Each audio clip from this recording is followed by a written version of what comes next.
Okay, so Honda HRV na 2015. So ayan, ang gagawin natin ay i-check natin.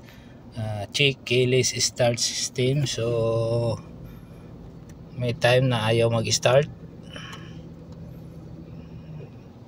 So then pati yung indicator ng remote. So nakailaw. So i-scan muna natin para malaman natin kung ano yung madidetect niya at hindi yung manghuhula lang tayo.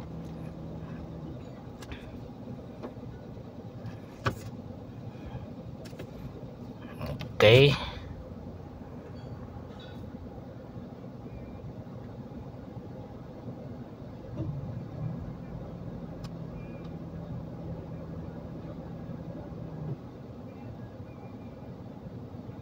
so ayan sa BCM. So part ng BCM siya. So may mga na-detect talaga.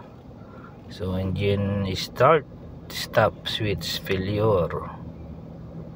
So same to dun sa isang HRV na ginawa natin.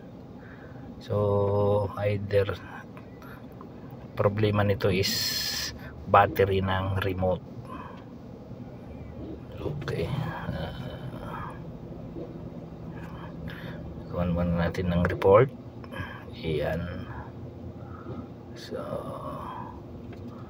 delete muna natin to.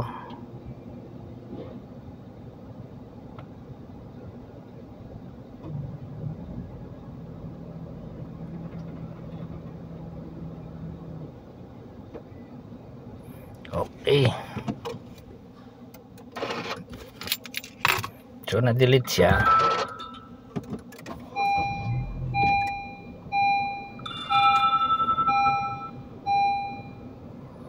Check ulit natin sa BCM.